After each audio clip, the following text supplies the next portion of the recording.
السلام علیکم دوستو۔ حضرت امام حسین علیہ السلام کے فرزند علی بن حسین جو زین العابدین یعنی عابدوں کی زینت اور امام الساجدین یعنی سجدہ کرنے والوں کے امام کے نام سے مشہور ہیں، آپ سانحۂ کربلا میں موجود تھے۔ اس وقت آپ کی عمر 23 یا 25 سال تھی، لیکن اپنی شدید بیماری کے باعث آپ اس لڑائی میں شریک نہ ہو سکے۔ یہ اس سانحے میں بچ جانے والے واحد مرد تھے۔ تو پھر دوستو ایسی کیا وجوہات تھی جو سانحۂ کربلا کے 35 سال بعد آپ کو زہر دے کر شہید کیا گیا؟ اور وہ کون تھا کہ جس نے آپ جیسی پرہیزگار اور زہد و تقوی کی حامل شخصیت کو زہر دینے کی جسارت کی؟ یہ تمام باتیں آپ جان سکیں گے آج اس ویڈیو میں۔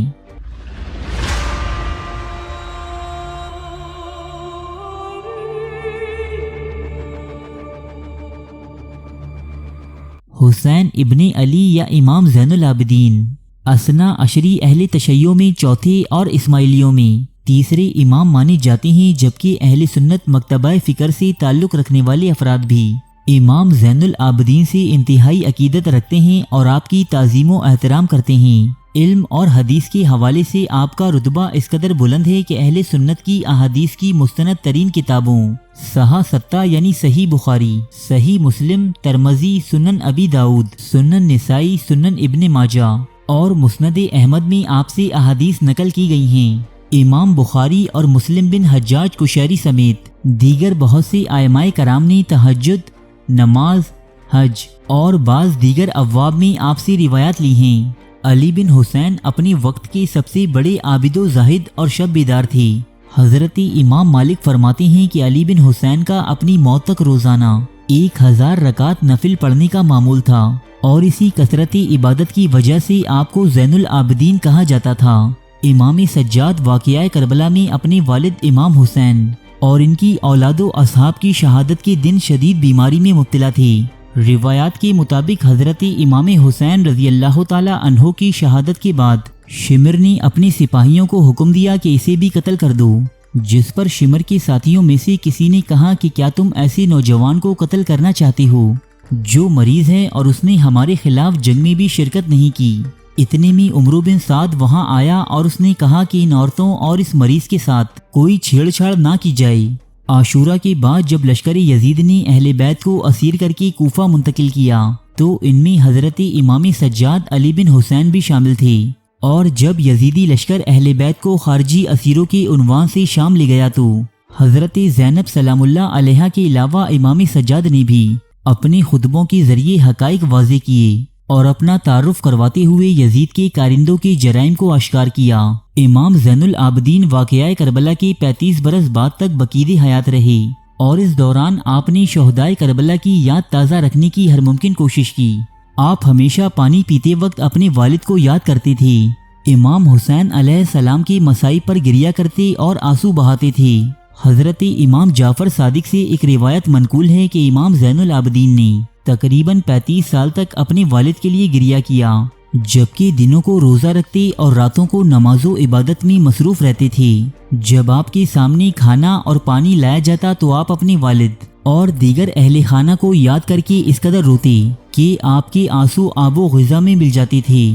اس دنیا سے رخصت ہونے تک آپ کا یہی معمول رہا۔ امام زین العابدین نے انتہائی سخت اور دشوار گزار حالات میں اپنی زندگی بسر کی۔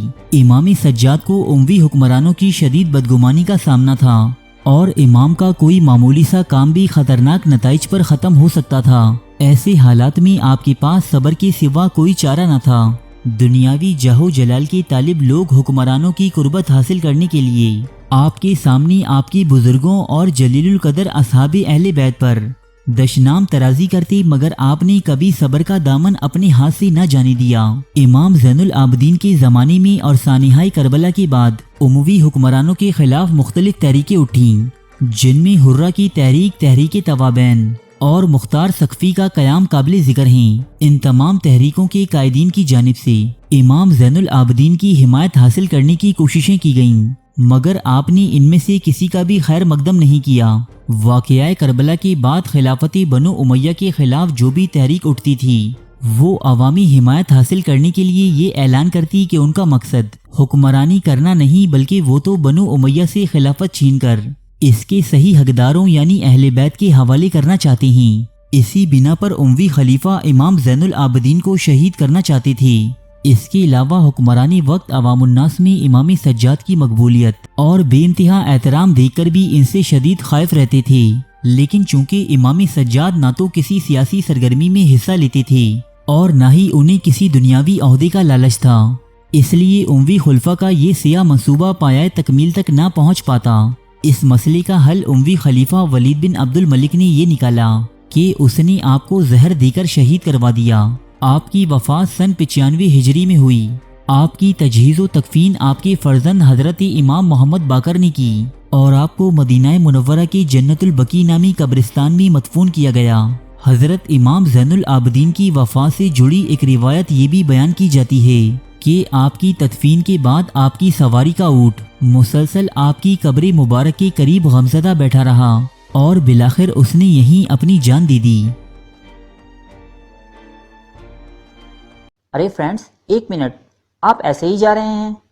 اتنی محنت سے ویڈیو بنائی ہے، ایک لائک تو بنتا ہے نا؟ اور دوسرا یہ کہ آپ ہمیں اتنی بڑی دنیا میں دوبارہ کیسے ڈھونڈیں گے؟ تو اس کا حل یہ ہے کہ آپ ہمارے چینل کو سبسکرائب کر لیجئے اور اس بیل کے آئیکن کو کلک کر دیجئے۔ اس طرح ہمارے آنے والی تمام ویڈیوز آپ تک پہنچتی رہیں گی۔ ارے ڈریے مت، یہ بالکل فری ہے۔